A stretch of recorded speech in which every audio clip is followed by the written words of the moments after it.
Editing is our friend. Editing's always our friend. First thing, we got big news this week. You're talking to the father of Oz Kicker of the Week from Doncaster. Booyah! Oh, look out. Look out. So how many tackles did little Hunter Did Steph get? Steph didn't make it. Hunter? What?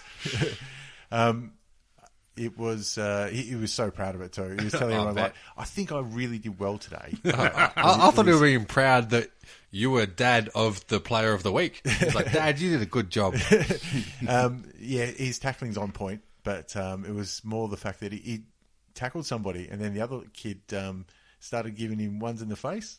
Oh, really? He started pushing him off in the face, and Hunter's stopped and gone, hang on, it's not right. And I thought, I was lucky I was close. I thought, here we go. It's going to be on there. He will start, trying to punch back or something. Good. But he just stood up and goes, he punched me in the face.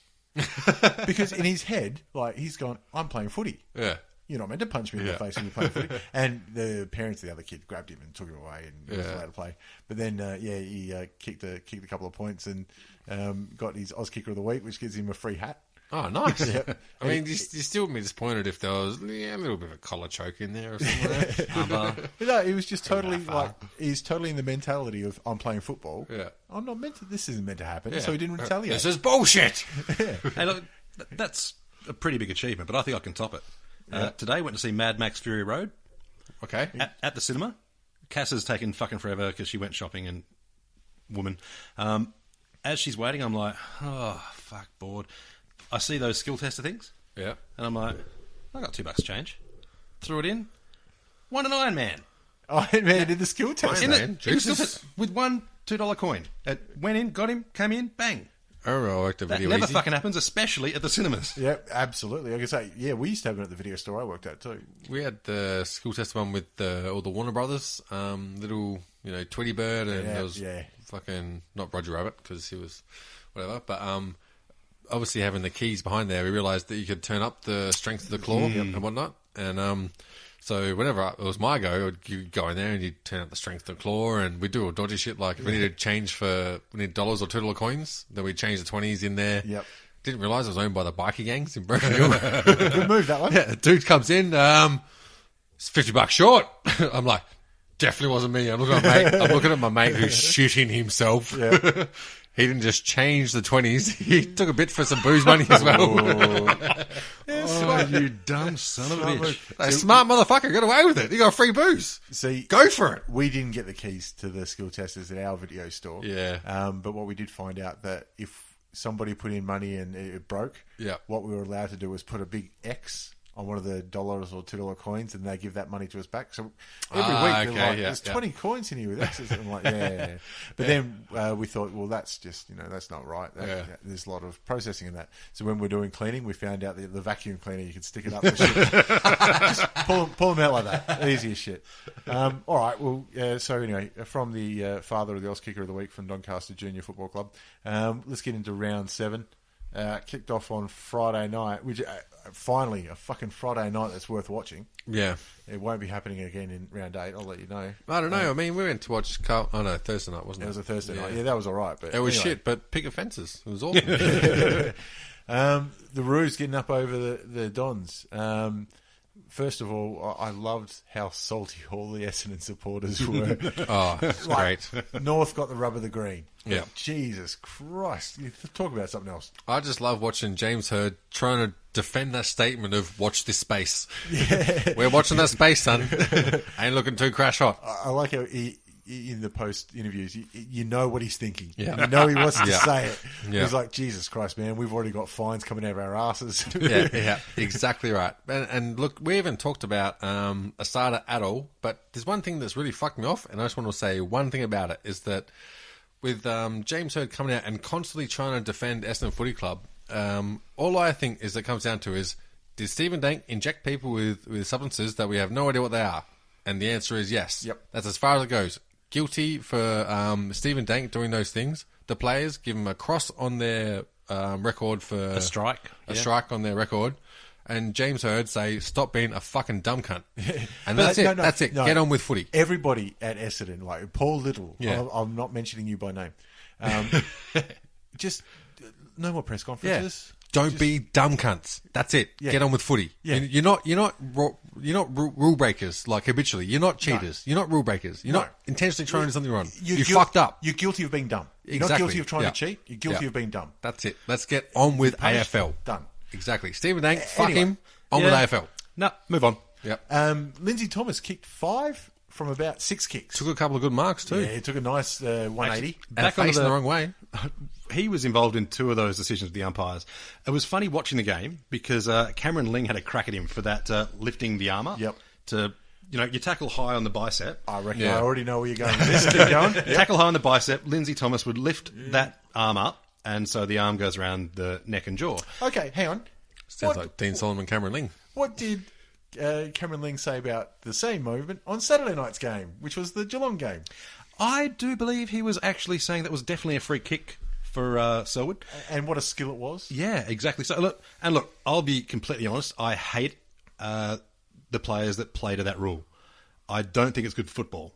Having said that, it's not their fault. The Selwood started it, but they're within the rules. Yep. I don't like it. I don't like it. I don't like it at all. Blame the rules. It's the same as the rush behinds. Yeah. It's in the rules. People boo it, and actually, I loved it when people booed it because it's part of the theatre. Yeah.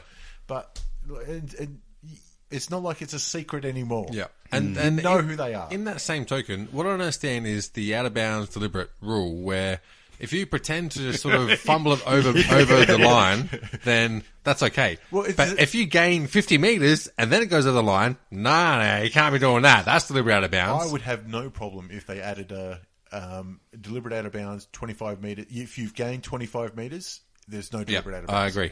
Because as far as I'm concerned, that's a skill. That's exactly right. It's kicking for touch. It's exactly right. And the thing is, if your best option 25 metres down the ground is out of bounds, more power to you. What are you going to do? It's a territory game. Yeah, exactly right. And plus, if you're a backman and you're kicking out of the back pocket and it goes out on the 50, and they're like, intentional, kick from the 50, you're like, suck my cock. Done my job. Well, yeah, there's been a couple of instances of that. I remember one happened in the Richmond Swans game in round 23 last year, where they're going bang and they're going deliberate and go, I don't care. 60 metres away from goal is better than holding the ball back here. Yeah. But it's funny like that, though. We're now supporting crap acting. Because it's the same with holding the ball. I've always loved crap acting. What are you talking about? Actually, one of my favourite movies. I want to see one of the teams hire Tom Hanks or something.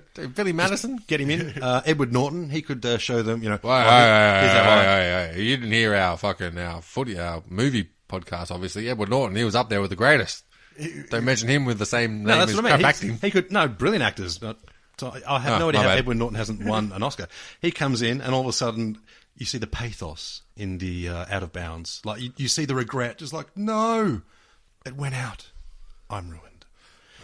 That's obviously Birdman Edward Norton. I'd love to see American History X Edward Norton, where he just puts their face on the fucking fence and just stomps on it. I think he might have had a word with Barry Hall before. But actually, back to the game. There was one decision they were talking about was the McKernan mark, where he's grabbed it up above his head. Put the knee on his chest and lost a Brownlow. What? Wrong, shit. Wrong McKernan. Yeah. Wrong brother. He's grabbed it above his head, and fair grab, held it down to his hip, and then it sort of slipped out the back, and it's fumbled. They called it no mark. Yeah. In my book, it is a mark. I thought it was a mark too, but however, super slow-mo on replay from a different angle, probably not. But they did the same call later on when Petrie did exactly the same thing. Grabbed high, held to his waist, and fumbled it out. So while I think the umpires fucked up, they consistently fucked up. Yeah, but I gotta say, on replay and super slow motion and the ultimate angle, it was magic. Levitation and magic's illegal in AFL. But, it was a much closer game than it probably should have been, because I think in the first quarter, North kicked 1-7 or some bullshit. And most of those were gettable. Wasted a lot of opportunities both ways. Yeah, unfortunately, Jared Waite hit the post twice. I think he's getting 5 weeks for his hit, which should be pretty good. Well, on his report, I think he'll get a fine. No, bullshit, 5 weeks, fuck him. But I think what North lack is just accurate goal kicking from set shots. Yeah. I think what happened with their 15 points in this game was just they ran out of talent with goal kicking. I think some of them... They should have got most of them, to be honest. There were some easy ones there. But I think Higgins they know that 2 points that were definitely gettable in the first quarter, I think it was. But Waite, his kicking is terrible. His second efforts are ordinary. I really wanted to like the bloke. Yeah, but I think they realised last year that they ran out of talent with their goal kicking. That's why they got in players like Waite. And I think they really need to free Goldstein up from being that central figure in the forward lines, because he can be so much more utilised around the ground if they can get another forward in there that will. Well, they've tried Benny Brown, but unfortunately he had a bit of a knee issue during the game. And he'll get there. Give him 2 years. Oh yeah, I'd sign him up to a 10-year contract. He's going to be good, and for a big lad to have such a good set shot. And he's confident in it, from 10, 20 metres inside the boundary Putting line. bums in seats. Absolutely. And the scans came back, I think it's clear, but he might have a... what about Revolt? What happened with that one? I didn't know. He's okay. He's all good. I think Revolt, though, he's been concussed a few times. Yeah. You have to give him 3 weeks out, surely. I would expect him on the bench 3 weeks. St Kilda aren't playing finals. Let the bloke chill. Let's move on to that game, Adelaide St Kilda. The result, probably, I don't think anybody was too surprised. Saints... had the upset over the Bulldogs last week, but going over to play Adelaide, they put up a bit of a show. 40 points. I heard somebody today say, at the end of the day, that's just 2 goals a quarter. Well, the thing is, when you look at the Worm here, you look at half time, they're down by, 4 goals? Just a bit of 4 goals. And the thing is, with a young team that has talent like they do, what you always miss is consistency. And so you can have one game where you play 3 quarters of outstanding football and you win that game against a team you had no business winning against. And then you come up against the Crows where you're not expected to win, but you expect to put in a good performance. And I think it just shows the inconsistency where they'll come out to a lead and just be slowly ground down and they'll be tactically dismantled. Especially when you lose 2 players so early. And losing Rewalt obviously is going to hurt them. Yeah, but the thing is, when they didn't have Rewalt there, they played good. They still played okay. I think Armitage just stepped up this season. He's having a really good season in a pretty shit team. Yeah. But he's been good to watch. He runs well. He makes good decisions. I think he's been a standout in a terrible side. Yeah. It is funny because Saints, only the couple of wins, and you have a look at the other teams that are down the bottom, like Carlton and whatnot, and there's just no hope. Yeah. Saints have got hope. Yeah. They've shown something. I think what happened, with this game, they got killed in transition. They'd be able to recover the ball across their half-back line, and it was just their disposals within, let's say, just forward of their half-forward line into the top end of their 50-metre line, where they just turn over the ball consistently. A couple of times just butchered it. Yeah, and the good young players are doing it too. Exactly, but that's the thing. Another big thing too is a lot of their backline are playing the textbook style backline. Yeah. So, you hurry the guy into the corner, make him shoot from the boundary. Yep. Unfortunately, they're playing against Eddie Betts. Yeah. But I don't know how you would play him as a backman. You just have to give him no space, but he's too quick, and he's good enough to kick him from anywhere. Yeah, but in this game, we've been talking about over the course of probably even through the MAT 2K series of our podcast about the role of the centre forward, and I think Tex showed that the way that they set up their forward line with Adelaide, I don't know if it was just this game where they tried something different, but it seems like Tex's area was maybe 30 metres out from goal, upwards to just before the centre line. Yeah. And he had a huge effect there. Yeah. And what I noticed was that he's got fucking huge hands.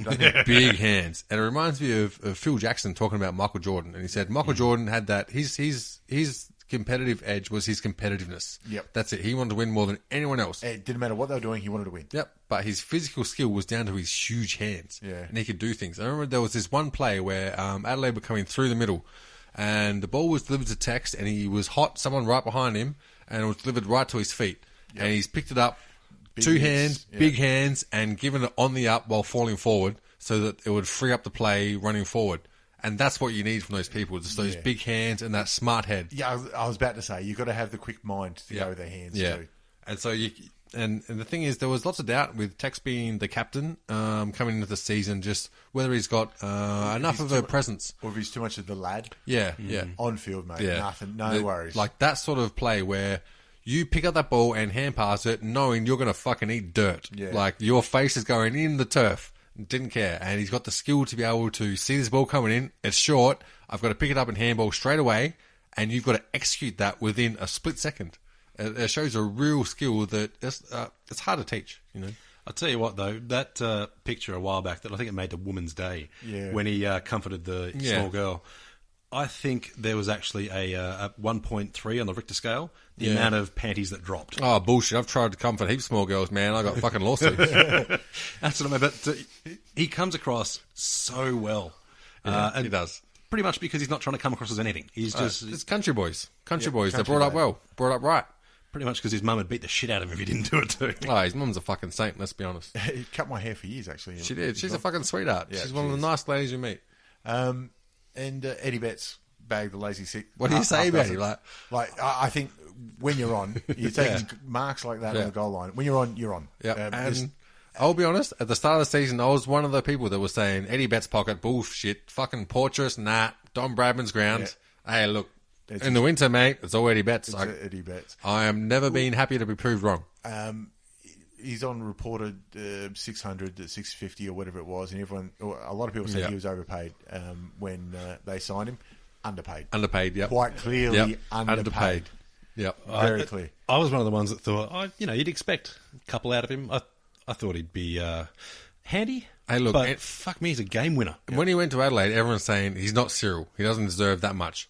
But he's done more than Cyril this year. Absolutely has. There's no doubt about it. And on the other side of things, Josh Bruce has bagged another 5. He's making a habit of kicking nice little... And the worst thing is that he does it easy. It seems like the hard pass that he's supposed to do become really hard, but he easily slots 6 goals without seeming to have an impact in the game. He's doing the simple things right. Yeah. It's just lead, mark, kick, goal. Yeah, and it makes a huge difference with being able to free Nick Reward up, even though he obviously got fucked up in the first half. But especially after last week, everyone was saying, Revolt's going to be the new Richo. Play up the ground, nobody can keep up with him. Yeah. And your set shots have been his problem. Let Bruce kick him. And to be fair, if Rewalt could stay healthy, he'd probably do better than Richo in that position by a long way. Yeah. Okay, on to the big MCG in the Chip Frawley Cup. We're on Richmond Collingwood already? Yeah, nearly. Hawthorn versus Melbourne, I don't think we need to say much. It was 105. Yeah. Nobody dominated for the Hawks. It's just they did what they wanted I didn't see why Hogan was out of the match. What happened there? General soreness. Sand in the vagina. Yeah, something along those lines. Look, I think Hogan's actually a great talent.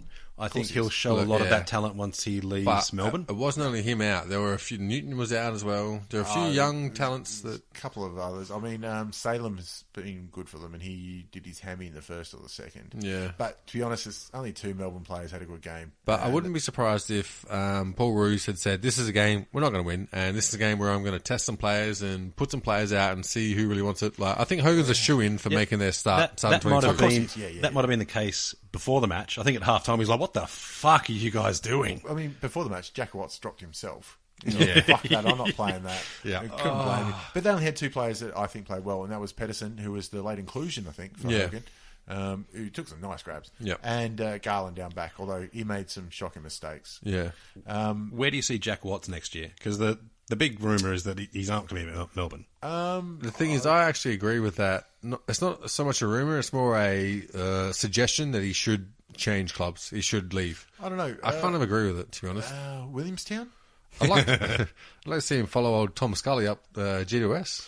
Actually, that wouldn't surprise me so much, especially because G2S having a great fucking season. Well, yeah, why would you add him? It's not something they need. You stick him on the wing, I think. I guess it depends on the cash. I think you stick him on the wing and get that sort of forward pressure happening, because I think he can be much more free in that forward line, or not in that midfield where he's not the centre of attention. He's not going to demand a high price, though. I cannot see anyone paying him A-level dollars. I don't think Jack gives a fuck about dollars at the moment. I think he just wants a game where he can do something. Yeah. Honestly, he might get picked up in the draft. Yeah. He might not get anything for him. Yeah. In which case, Melbourne's just going to say, you know what, cut our losses. Write it off. We're done here. Yeah. And for the Hawks, the only other thing I'd say, Taylor Gireya might not be above average in the skill department. Yep. God damn, he works hard. Even in a game, he's playing. He knows he's probably When it comes to the best 22, he's probably 22nd or around there, so he has to work hard.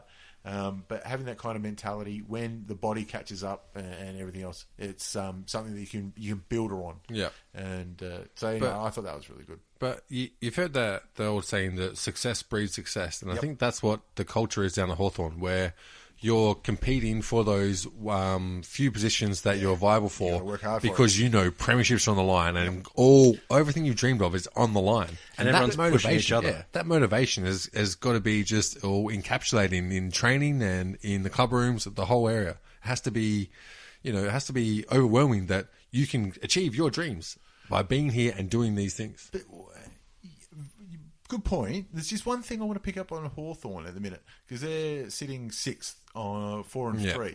Their 4 wins: Geelong, North, Bulldogs, and Melbourne. Yeah, so I think, just check the ladder. I think Bulldogs are the only team they've beaten that are currently sitting in the 8. There's some teams that have had a pretty rough run at the moment, though. I would say Geelong have had a reasonably rough trot. Same with Port. Essendon and Richmond, neither here nor there. North have had their run is pretty tough until next week. So as it stands right now, if you look at who's in the top 8, Hawthorn have only played the Bulldogs and the Giants. Yeah, and look into that top 8. I wouldn't pick anyone to beat Hawthorn except for Fremantle. I think Hawthorn are the true number 2. I really do. I think because their September action and the way that they can perform when the pressure is on, it speaks volumes about a team. GWS did. Yeah, and I wouldn't have picked that. But it's all good in pre-season, in the main season though. When it's all on the line, and it's sink or swim. Saturday night against the Swans is going to be massive. Yeah. You touched on the Giants. They did the job on Carlton. I don't know if there's much more you can say about Carlton. Well, the thing is, they did the job, but they kicked 19-21. Yeah, so they could have just absolutely destroyed them. And I think it just showed that Judd, he's got to be calling it a day. Well, he said, I think last year he actually himself decided to retire and then thought, no, my body's all right, I'll go one more. Look, I think the best thing would have been Captain Hindsight 3 years ago. Take a year off. Get your body right, and come back. And the only reason I say that is just seeing how people have done that in mixed martial arts and come back and being really, really good. It's just that having a year off and getting your body right, it really does make a big, huge difference. There was some parts there where it looked like they really didn't want to be out there. There's no cohesiveness in the. They're in massive. But that's what trouble. They're not even playing for their spot. They're not even playing to try and get traded. They just seem to be just rock up, get a kick, and they want like you said with MMA. There's some guys who they'll give the opposition something just so they can tap out. Yeah, it's like just let me quit. Let me quit. Give me an out. It seems like Carlton are playing that. They're just like just give me a reason to quit. It does actually. It's a good point. GWS put together 2 great games in a row. After the abomination of West Coast over there. Yeah. None of that sells GWS short either. They're playing fucking brilliantly, and they're playing an attractive level of football. They're playing a hard running game. They're backing each other up. That's the thing is they're hard, and they're making the contest. They're running in groups, and they're not running next to each other. Yeah. They're doing the 1%ers. They're shepherding. They're hitting the body. Yep. I love watching GWS play football. Hey, Shane Mumford, the lazy 47 hit-outs. Yep. How good of a pickup has he been? Bloody oath. And the thing is, he's got plenty of skill around him that obviously gets the hit-outs, but he's got someone to do something with it. Yeah. But it seems like they've let Mumford off the leash a bit to say, look, mate, you want to get physical with everyone? That's fine. When he lays gets the double underhooks on somebody... Pound. Beautiful. Trelaw had a fucking cracker of a game. I think Shield did his usual fucking awesomeness. You know what I mean? But he's having a good year. Dude, he's leading GWS best and fairest. I think he might be. His contract's coming up. I think the only thing that will let him down is his consistency from a rewards side of thing, because he's that consistent about being really good in that team that it's hard to stand out when you do that every week. When it becomes the expectation. Yeah, exactly. How old is he? Young. 22, if that. Fuck me. Give him 9 years. Yeah. Sign him up to a big contract. If you could, you would. On to it was an entertaining game. I think the Swans versus the Cats. The score blew out in the final. It did, yeah. The score didn't do it justice. Which is unfortunate that Geelong didn't lost Hawkins before the game. Yeah, late withdrawal. And Mitch Duncan is something wrong with his foot, which is also a real shame. The Swans had Heaney out from last week, yeah? Yeah, youngster who's been playing pretty good. He's out for 6 to 8, I think, something like that, for a knee. One thing that was confirmed in this game, I think, if there is any doubt, Luke Parker is elite. Yeah. Reigning best and fairest at Swans, which might have surprised a few people that didn't see him, but he was dominant. And he kicked more goals than Franklin. And the thing is efficiency. He's that efficient with his disposals. It's not wasting. It's not hand passing to people who are about to get tackled. He's actually got a good head on his shoulders. And a lot of that is because he'll take the best option instantly. One thing that I hate seeing, and I watch more North games than anything, so the one guy I see do it all the time is Ben Jacobs. He gets stuck between two options. He's the whipping boy. He's one of those guys that he'll be, a play with the ball's coming forward, he's playing in the back line. He gets that moment where he's like, oh, should I leave my man and attack the ball carrier or not? And he just has that hesitation. Yeah. And by that time, it's too late. That hesitation is the problem. Exactly. And I see some guys do that all the time, and yet you see some guys who just not always make the first decision the best decision. Or even if they don't, because they've done it so quickly, they can change their mind later. The other thing with him, there were 4 blokes for the Swans that had 30 touches on the night. But you have a look at the kicks to handballs for all the other 3. They're all 2 handballs for every kick. Yeah. Luke Parker was the other way around. It's the other way around, yeah. So it's not the little duck around the back. Yeah. It's not hanging around packs. I wish we got stats on metres gained. I know Champion Data do it. Champion, yeah. Pay for it. Yeah. But maybe later. It's just absolute. Do we have a Bitcoin deposit? Oh, no, we don't. Shit. Yeah, all right. Set that up. You're all fucked then. Another one, Adam Goods. How do you reckon he's going? I think he's in the best 30 at the club. Yeah, the thing is, by Adam Goods standing, he's doing fucking shit ass. Yeah. But getting a spot in top 22, he's in there. He's in there. If they were fully fit, I don't think he's in the best 22 anymore. They're carrying him through on emotion. Yeah. And what he's done for the game and all that kind of stuff. But there's a couple of times, almost every game, there's a few times where you go, okay, you're a little bit past, that it's like a half a step off. He had a great grand final, and not many of his teammates can say that.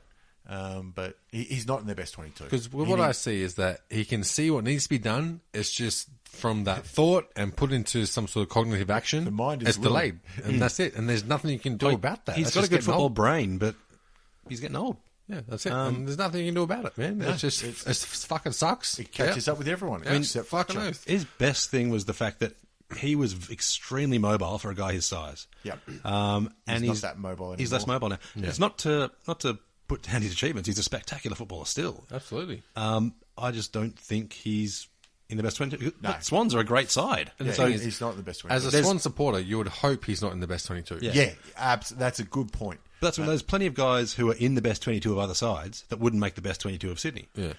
I think Goods is one of them. I don't know whether that means he should retire or not, but actually, yes, I do. I think he should. Even worse, on the same token, is Stevie J. Yeah. It was embarrassing. Again, and the squirrel grip that he tried to apply to Jared McVeigh. It was very interesting to hear Cameron Ling try and defend that one too. Yeah, that was... Oh, I know Stevie J, he wouldn't do something like that. And then they show the replay and he's not looking... Like, he can see the ball's 5 metres away. And he goes, I think he's just trying to give him a little, a little one tummy punch or something. Yeah, so you're saying he was trying to hit him? Yeah. Those tummy punches, they're still illegal. Yeah. And you can still get reported for them. Yeah. I think if you whack someone in the nards, you should get reported instantly. Fucking oath. Even fucking Del Bunning's grip, I'd give that one a couple of weeks too. Instead, what he got was a handball and a goal. But no, not a handball. So you might get a fine, but I hope he should get games for that, because if you're intending to punch somebody and you get him in the nuts... Well, if you can get games for going for the ball and accidentally hitting someone in the head, you should get games for not going for the ball and hitting the ball. I think your punishment should be play the next week. That's all well and good, but whoever you punch in the balls, they get a free punch to your nose. No, to the nose. Going to the balls is out of bounds. So that's not an eye for an eye case. It's not cool. A punch to the nose, we have a beer afterwards. It's all good. you shouldn't have to, rub it down and make it better or anything like that. A reach around wouldn't be too much to ask, let's be honest. Or, but see, now he'll probably get a fine. If that fine goes to Jared McVeigh, who he hit, that's one of the most expensive hand jobs going around. No, he spends it on recuperation, just, lots of massages. Pity it wasn't Ryan O'Keefe. Lots of, the old Port Melbourne wristies. That works out. Let's go into the next game, which was hard to watch at times again. And here we are, our number one out of the 8 team, I think it was, at the start of the season. Yeah, we tipped West Coast to do fuck all, and we tipped the Suns to make the 8. So I think I tipped Shuey to have the worst season ever because his whole team would fall out around him. Yep. Prentice, wasn't it? Prentice. Yeah, it was. I think if reigning Brownlow medalist. Yeah. Exactly, and both of them had blinders. Yep. Yeah, at some stage I'm going to re-listen to our pre-season, and I think Don't do it. I think I tipped Freo to drop off, and I tipped Gold Coast to make the finals, and I thought West Coast to drop away too, and I fucking screwed that right up. Cocaine's a hell of a drug. There was somebody put up after the game, the Gold Coast Twitter account put up, a screen grab of the scores and something, and their comment was just ... I mean, what more do you say? Yeah. They're in the same boat as Carlton. They're just insipid. There's nothing going on. Do any of you guys know how far away Gary Ablett is? I think he's a couple of thousand Ks, and he wants to stay there. I've got a theory that he's actually ready, and he's just gone, fuck this. Yeah. I'm not playing for those bastards while they're playing like that. Honestly, it wouldn't surprise me if they said, look, Gary, we're not taking any risk at all. Once you're 100% guaranteed and you get a couple people to sign on the dots, we're going to sort out other shit in the meantime. When you're back, we'll have the team ready to fucking back it up and we'll try and hit the finals. Maybe he's just stayed away from football so much, though, to recuperate the mind as well. And so he's just said to him, oh, look, I'll be ready for finals. And they've gone, Which year? Gary, we told you, we're not fucking trading you, mate. West Coast keep going from strength to strength. I mean, their midfield is up there with the best of them. The midfield's loose. That's the thing, is they're loose. Yeah. Matty Priddis with a lazy 39 touches, which anytime you get 39 touches, you have to think you've got the most on the side. Yeah. But Maston with 43. See, that's the funny thing. Maston's had 43 touches. He might not get a Brownlow from because Priddis and Yao and Shuey were so good. He'd probably still sneak in for 1 or 2, but it's amazing. I'll tell you what, there'd be a big dump on Priddis at the moment for the Brownlow with I don't know. Fyfe with the tripping. With Fyfe with the trip, that's what I mean. If he's ineligible, which I think he should get a week at least, especially because they're playing North next week, and I've got money on Pontepelli and Robbie Gray. If it was good enough for McKernan to get ripped off, then fuck him. Oh, wouldn't they get salty? But that was bullshit. McKernan get ripped off a Brownlow, let's be honest. Yep. Kennedy's kicked another 4. He's just keeping on. He's still booked in for surgery or some shit, isn't he? Know what's going on? His elbow. I've heard he's broken his whole life and booked in for surgery sometime, but can still kick 10 goals in 2 weeks or something. Is he on the Medicare wait list or some shit? Surely they've got private health. I think if West Coast are doing what pretty much everybody expected them to do with this injury list and finishing, the bottom 4. Send him to Germany. I think he'd already be off. Yeah. But they just keep going from strength to strength. And maybe they're looking at, look, your surgery is going to take 6 weeks. We get 2 weeks out of here now, get 2 extra wins, we're finals guaranteed. Yeah. Take your time off. Well, back, it'd be interesting if they go for a mid-season one. Obviously, they've got the best doctors going around. They know what's going on. Yeah. But if they go that route and say, mate, we want you tip-top for finals. But at the moment, if you're with a dodgy elbow, you're kicking 5s and 6s, we'll hang around. We've gone past the Saints game, haven't we? We spoke about that a second. Yeah. You just thought about something at the Saints? Drop it in. Yeah, I was talking about Rewalt and concussions and the fact that we don't really know what the deal is with concussions. Do you think there should be a mandatory club-imposed suspension on concussions? Or also, Nick Rewalt sent straight to hospital. Yep. Not assessed in the room, sent straight to hospital. If you go to hospital, you have to have the next week off. No matter what. I think... if you get a shot to the nards, you should have the next week off too. Yeah. From the missus. Yeah. But the other thing they wanted to say is that as soon as he got sent to hospital, the commentators were acting like he'd fucking died. And they're like, condolences out to the Rewalt family and so-and-so's family. And it's like, these people are erring on the side of caution. There's no need to send their fucking family into fits of terror. Okay, he's gone off to the hospital. We understand that. Yeah. But at the end of the day, the game's still going. Yeah. Worry about that rather than speculating about somebody's health. Yeah, and the thing is, you want people to go to hospital if there's any chance that something is wrong. Yeah. Don't act like something is wrong. Went and had scans and it was all fine. But it was the right thing to do too. Because if you go night-night, instantly, go have a scan. Send them to hospital, but don't offer their family fucking condolences like they've just died. Just put the roses away. Exactly. It's all right. Like, because there's people who are sitting at home watching these games whose family are playing these games, and they're relying on you to get true and proper information across. And so you can't say, in case that something bad has happened, condolences to your family, because they're going to fucking shit a brick. In fairness, I think Doc Larkin said he was, died on impact or something. Yeah, I think he's already in heaven and had his ACL. He'd already been in heaven and had his second return, and currently in St Kilda Hospital. On to the Bulldogs versus the Dockers. How much were you waiting for this game? I thought this would be a really good sort of litmus test for where the Dogs are at. And it was. I thought they were going for all money. When they blown away, they didn't give up, Freo, and that's the big thing because the Dogs are a bit of a younger side, and a lot of younger sides would be like, oh well, we're playing an undefeated, ladder leading. Yeah, everyone expects them to play in the grand final. We did enough. At 3/4 time, they could have easily just packed up their kit and gone, we're doing okay. We're not really trying to. Never mind 3/4 time, at quarter time. Yeah. Kicked away. All the damage was done then. With 2 minutes to go, it was dead level. Goals. So they fought back tooth and nail, and I love the way they play football. It's great to watch. They had every chance to win it too. There was both teams were feeling the pressure in the final couple of minutes, and lots of little skill errors came up. But it was it was a Freo error, a Bulldogs error, and then Freo capitalised. It's just those little bits of polish at the end that would have got them over the line. But I think the term "good loss" is overused. But you'd have to think a lot of the Bulldogs players are going to come away going, we almost had them. Yeah. We were damn close. And instead of going, we've lost it, we fucked it up, they're going to think, next time, I think we're going to have them. It never led all day. They got to even, and then 2 quick goals in the final minute and a half. And the thing is, good losses usually come after wins. You don't get a good loss after 5 losses. So, let's be honest. Tory Dixon kicking a lazy 7.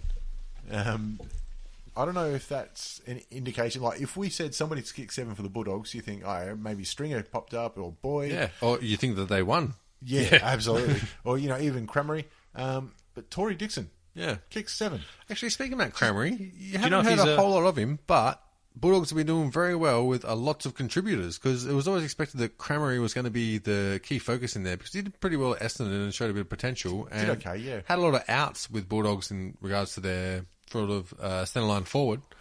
And I don't know, there was a lot of heat on Cramery being their go-to person in the forward line, but he hasn't done a whole lot in the forward line, but they've still managed to win and kick winning scores all the time. Yeah. So one surprising thing for me was Robert Murphy.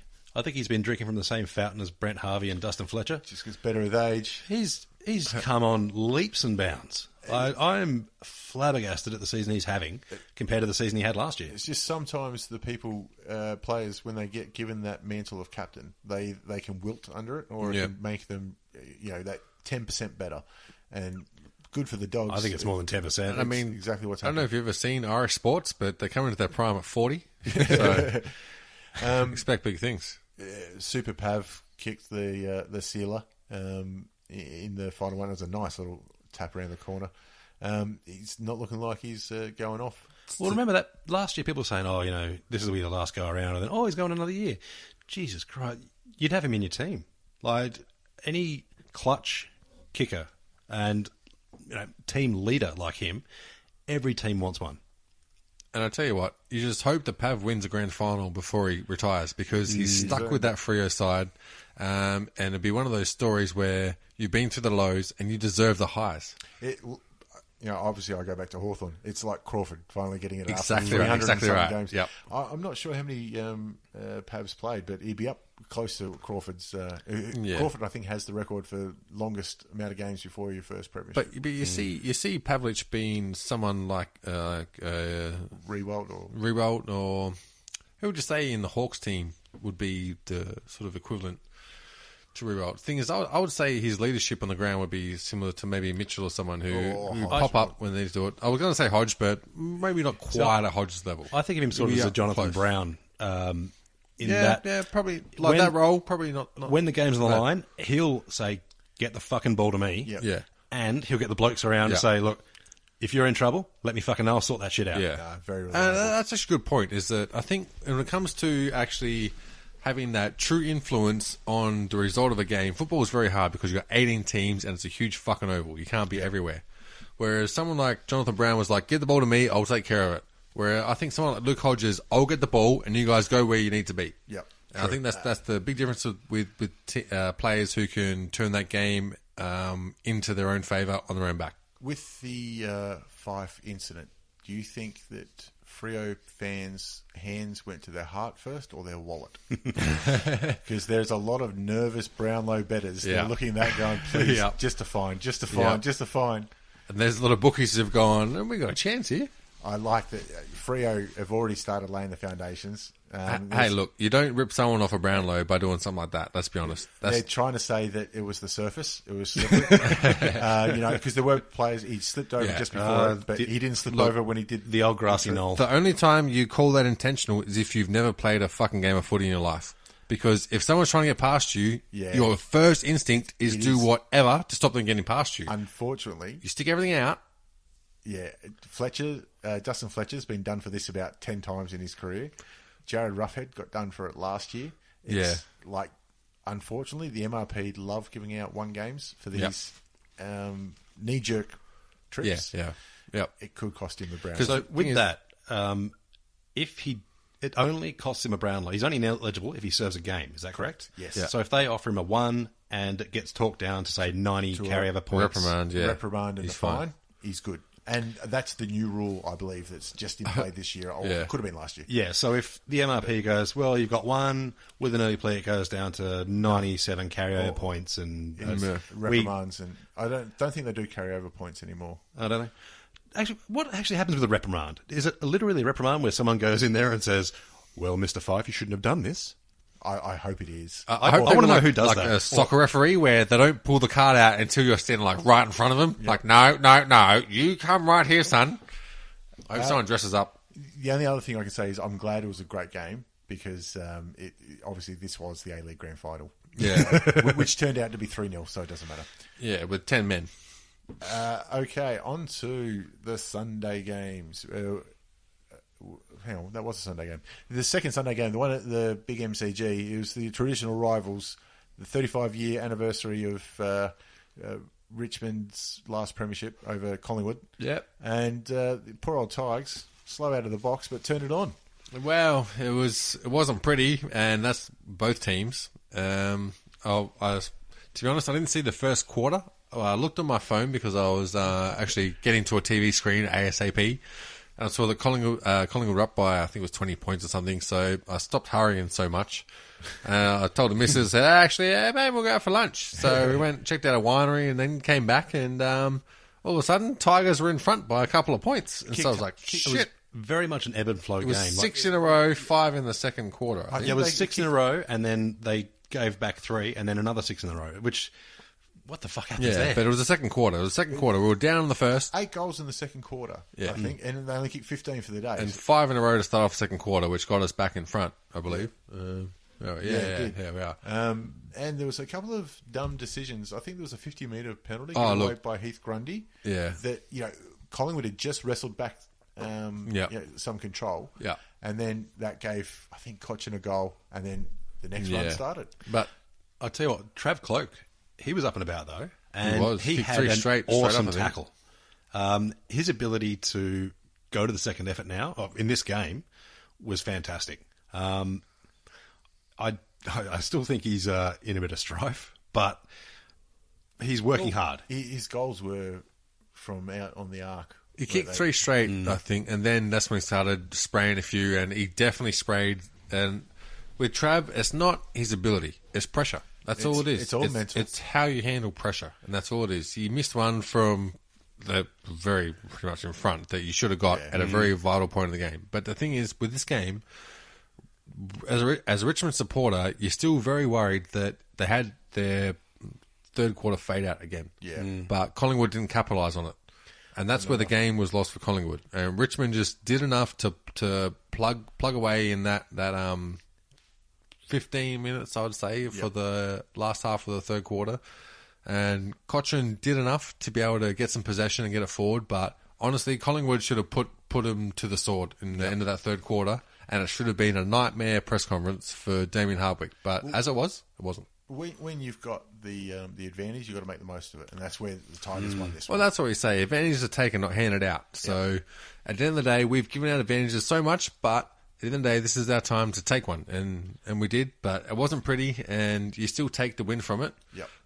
You take Rebolt doing lots of good stuff in the middle. The only thing that I really didn't agree with was that when the game was there to be won, we again stuck Martin in the forward line, put him at full forward, and we lost our centre clearances. Yeah. After they scored a goal, we put Martin back in the middle, and I think we got 4 centre clearances in a row directly because of Martin. Yeah. It's worked for him a couple of times, though, that Martin one-on-one out of the goal square, but you got to get it from the goal square. Exactly. Put Martin in the middle. That's what he is. He's a born and bred hard player. Don't put him in the forward line. He's not a flashy player, even though he can show that ability, but put him in the middle. We got a forward line. We got Jack there. We got Tyrone. We got people there that can kick goals. Another thing from this game, though, if you have a look, Dane Swan had another blinder. He did. He had a fucking blinder.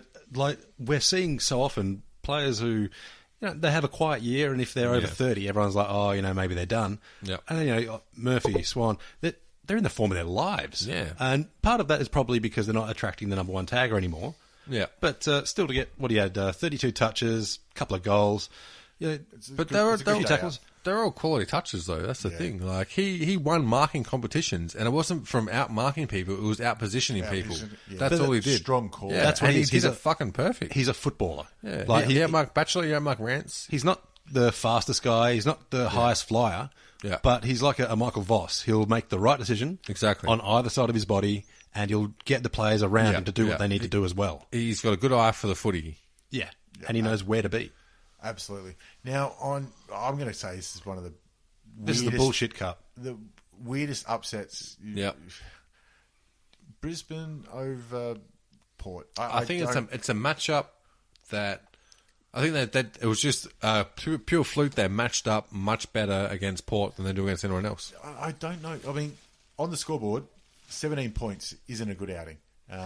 It's you could say that's where the game was lost with their inaccuracy. But Brisbane played well. They ran, they hit targets. But they beat in their individual competitions. They won in the midfield where Port are runners. And Brisbane, they outran them and contained them when they had to. I'll tell you what, I wish I had money on shares in Denko Rub right now, because there'd be a lot of Brisbane supporters who've worn out their elbows. They would be rock hard, and they would have given themselves a fair working over after that result. I'll stop you there, and you were incorrect when you said there's a lot of Brisbane supporters. There are Brisbane supporters. I thought you were incorrect when you said Denker Rub. Doesn't that shit burn like hell? No, on the elbow, because they would have worn that shit right down. Just such a weird result. I mean, I gave away my tips this week to the coin flip. Yeah. And I still only got 6. But this is one of the... who could pick this? Who picked it? I didn't. No, I thought Port would be able to phone it in. I thought Port could just go over there. Too. Yeah, well, apparently so. But a lot of the decent players still got the ball. It's just one of those things that, for once, Brisbane's midfield switched on. Honestly, I think Brisbane, Port Adelaide. Yeah, that's what absolutely happened. It could be some of the fact that Port are no longer the hunters; they're the hunted now. Yeah. So people are actually looking at their style of game more. Yeah. But it could be also that their midfield at Brisbane has finally settled. Yep. I mean, Dane Beams had his best game since he's gone north. Yep. Although Port, they didn't play the football they've been playing. Like they didn't have a chance though. Yeah. And I love watching Port play as well, because they're one of those very direct through the corridor. Yeah. They don't generally flood back. They did a little bit here. And it's like they wanted to... I don't know. They wanted someone else to step up, and everyone was waiting for someone else to do it. Yeah. Whereas Brisbane just got a bit of a sniff, and they're like, hang on. We got this.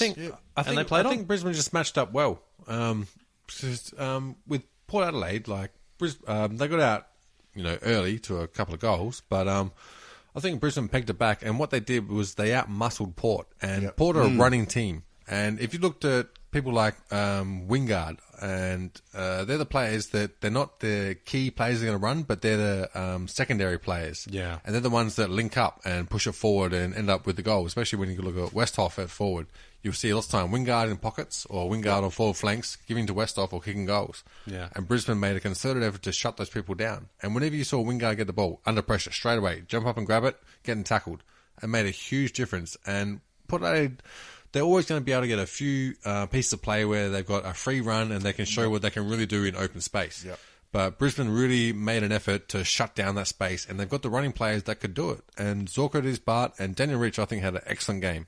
Physical he might game have got too. 23 possessions or something, but they were all worthwhile possessions. And I think quite a few of them were hardball gets. Yeah, exactly. And he's in pressure flight, around the contests. Yeah, he's great to watch when he's playing that role. Stoppages, I mean. I don't know who Justin Lepich prayed to before, but I'll tell you what, you'd put that on your pre-game ritual. Do that again, champ.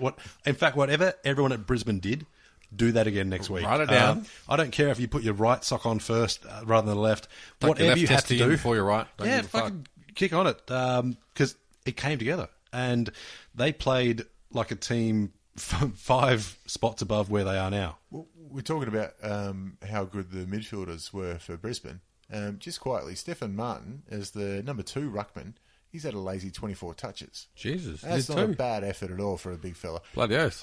I remember seeing him years ago in a NAB Cup game against Essendon when he was playing for Melbourne. I thought this kid's going to be anything. Yep. I couldn't believe it when Melbourne got rid of him or he wanted to go or whatever. Yeah. But it looks like he's just starting to hit his straps. You know, the older players, they take that a little bit longer. Especially the big guys. guys. Player, yeah.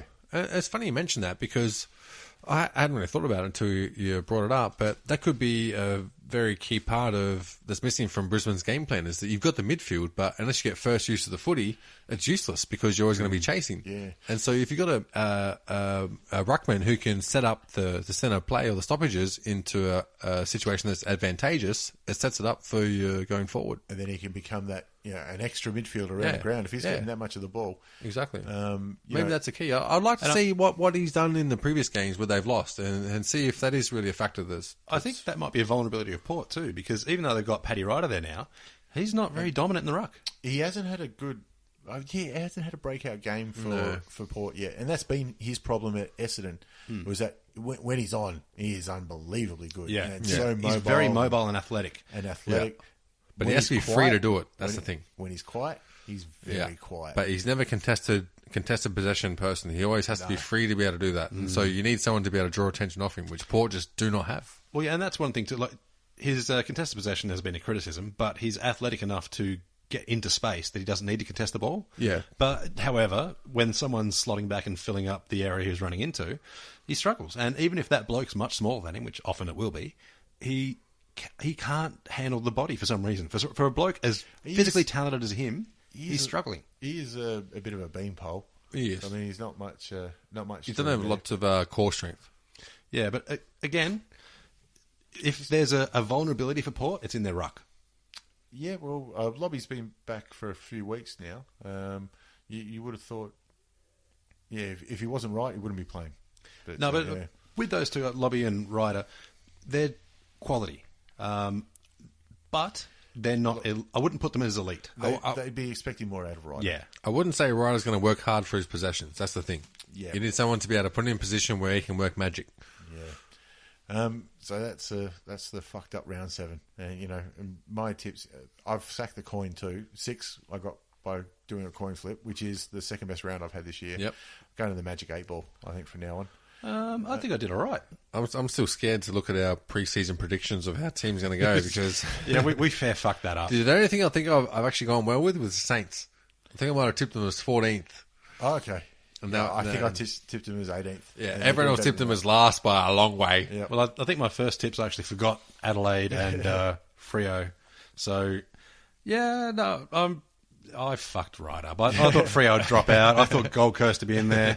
I thought GWS had finished 9th. Yeah, I fucking screwed the pooch on a lot of that. So we're winning the Captain Hindsight Cup. Captain Hindsight Cup, yeah. So round 8, we'll just go through the tips then.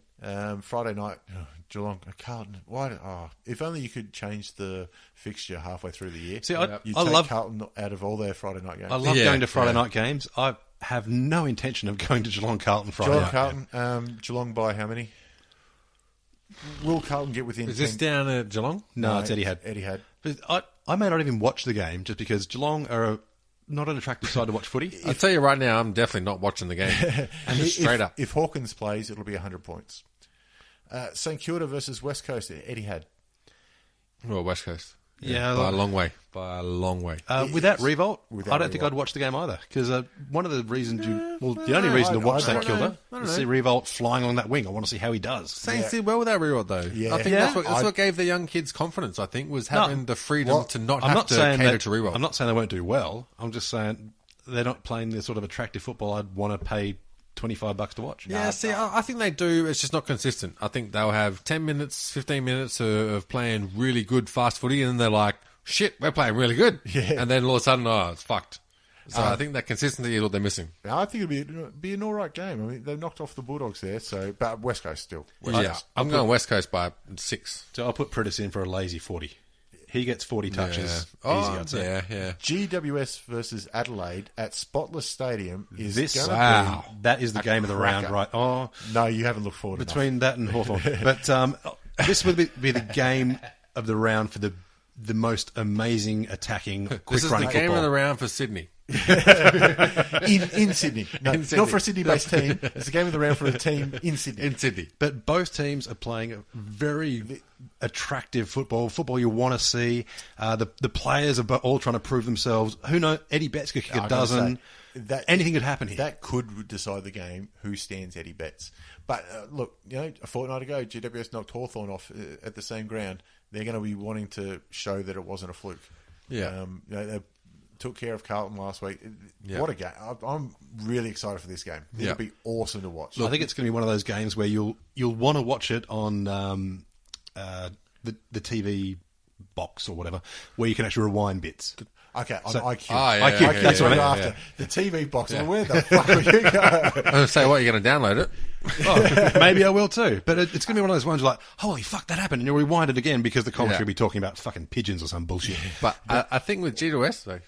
I'm just going to say, I really think this will be a cracker sport, especially because it's in Sydney.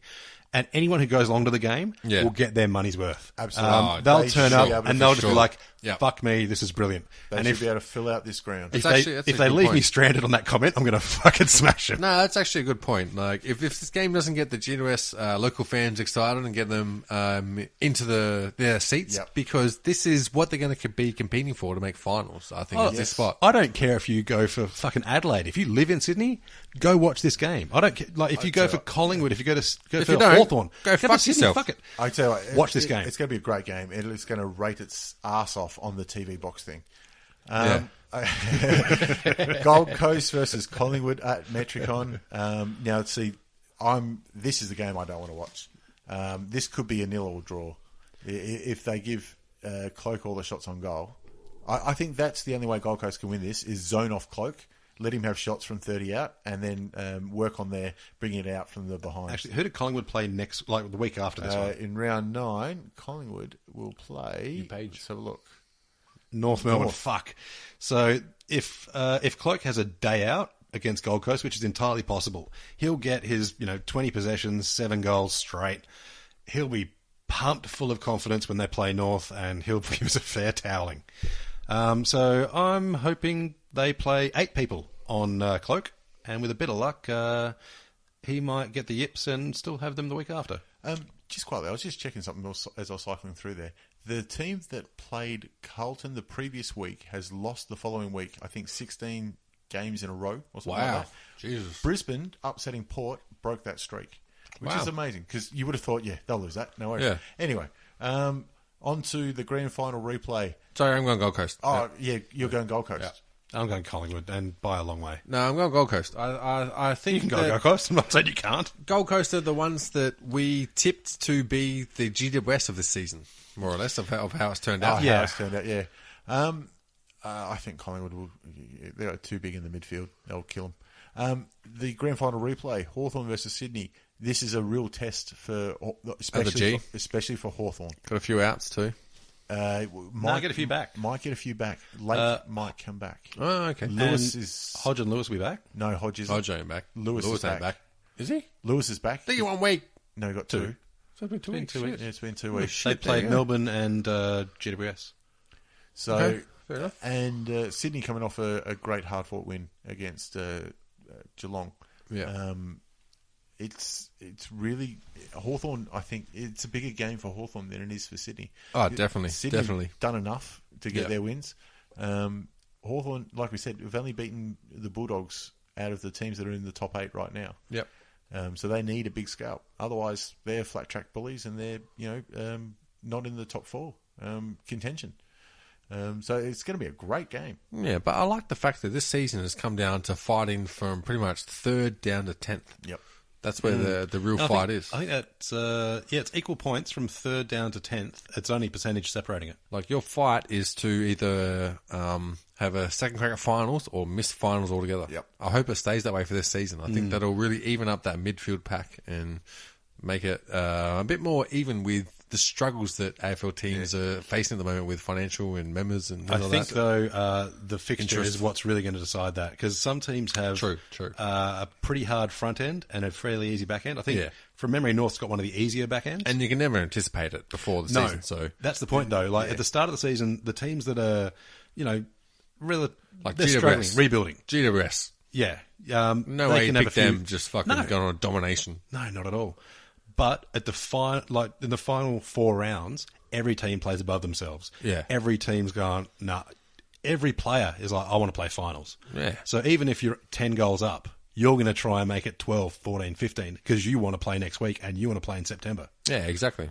So Hawthorn, anyway. The only reason I'm tipping Hawthorn is because I go from. Otherwise, I would have tipped Sydney. Ooh, I think this is going to be a fairly unsociable match. And I think there's going to be some violence. There will be some very belligerent football happening. Well, they say honestly, all right, I'm going on a limb. I'm tipping Hawthorn by 7 goals. All right. Freo North over there. I don't think Freo's going to lose a game in WA all year. No, I think because North actually won over there last year, so Freo will be pretty keen on taking that one back. I'm sure it'll be brought up with the team during the week. Yeah, I reckon they're not short on motivation. I reckon they're doing pretty good. The only thing I can see maybe is that Fyfe's whole issue might, I don't know, distract them, and I'm hoping it does, and North Melbourne don't fucking lose their shit. But I don't think we've got the midfield that can match them. I wish we could. I don't think you got the forward line and back line either. While we're at it. I think I know I've spoken their before bench about... is probably better. Like, honestly, their bench, their last 3 players. The fucking Waffle will beat half the AFL teams. I think they probably might play a second ruckman for this match, just because Goldstein... I think their medical staff is actually undersold. I've just thought about, like, do they get, like, the free drafts through the Waffle, like Crows and Pork get through the Sandful? Not anymore. That? No. I was going to say, because that's a fucking rort, because their Waffle is stacked with talent. Like, that's got to be the best amateur league, it's just the feeder league. It's just that 3 years after they get picked up, they keep wanting to go back home. Yeah. Well, no, after they come out of jail, they go in there, and then they fucking get put into Freo or West Coast. Yeah, sorry. So, yeah, you think they've got a chance? Oh, they've got a chance. You try to talk yourself into it. I really... You've done your best. No, I have to tip them, because if they win and I didn't... Of course you have to tip them, otherwise we'd give you shit if they fucking lost. Essendon versus Brisbane at Etihad. Now, this game last 24 hours ago doesn't hold any interest. Honestly, now, there'd be some erasers coming out. Yep. I'm going to tip Essendon, but... It's now, it could be an upset. If Brisbane can put that together 2 weeks in a row. No, I'm on Brisbane. Mainly just because I know James Hird said they've been going through this WADA-ASADA bullshit for ages. But I think the players are just so frustrated with it at the moment that they're going to be distracted. I think Brisbane are going to come out and they're going to be, aggressive, belligerent, and just, I think they'll blow them off. No, I'm completely the same as you. Like, think Brisbane will definitely get there. Different reasons, because fuck Essendon. And we didn't hear that you said blow them off, and we just let it go. Melbourne versus the Bulldogs. I mean, it could be 200-point losses in a row. Look, I know Brisbane beating Port's big. If Melbourne beat the Bulldogs, fuck me. Wait, start of the year, you tipped this as possible fight for 18th. Yeah, now it's possible to fight for, let's see, percentage. Get within 10 goals. Yeah. I can't see the Bulldogs winning by less than 100. I think they will absolutely bury Melbourne. You're setting the line at a fair fucking price. I am. I tell you what. I thought I was the king of dark horses. Fucking hell. I think that was going to be my shtick. I want to see what Centrebet have the line at and head to head. Because if it's less than 50 points, get on it. They've said whatever you're betting, we'll take it. And Port versus Richmond to round out the round. Down Adelaide Oval, if you don't mind. Yeah. Last time Richmond were there was the first round of the finals last year. They got pants. Great effort. I'm going to go with Josh's optimism and back my home team in at all fucking hilt. 15 goals are going to win. I'll tell you what, if Jack Riewoldt and Royce Hart. All right, we're fucked, yeah. Especially after Port have come off a loss. A shock. It'll be from the get-go. The thing is, I don't think it'll be talent. I think it'll be mental. I think we're just destroyed from Port's demolish of us. I think it could be an 8-goal first quarter. And the best thing they can do is just send Matty White out, put him right in the middle at the start and go, this is why you gave up, you fucking dumb cunts. And Jay Schultz is probably going to be hating his life too, I'm sure. We've got over that by now. Got over that by now. But Matty White's one that fucking hurts us. I think if Port play their free-flowing football, they'll just blow Richmond away. If they go back to what they tried to play against Brisbane, which was possession-based, it'll be close. Well, it'll be interesting now if Richmond look at the Brisbane game as a blueprint. Like, this is how you can beat them. You'd have to. Yeah, and look, they're up and about. They've had a big win over Collingwood, but no. Yeah, just I have to go for Richmond because you do. Because I have to. And the thing is, the last time I ever watched Richmond play Port, we won. That was 2005, 2005, no, right? 2003. When you were at the game, 2003. Yeah, I was at the game down at fucking Footy Park, and I think we doubled their score in the fourth quarter. On the base of that, Richmond. Yeah. I didn't realise they had form. We got form. I'm going out on a limb with this one too. I'm saying Port are going to win by kicking after the siren by Jay Schultz, 45 metres out on a 45-degree angle. By kicking a goal. I can say, yeah, Schultz kicks a goal after the siren to win by 50. All right, that'll do us. See you later. That's it. Bye.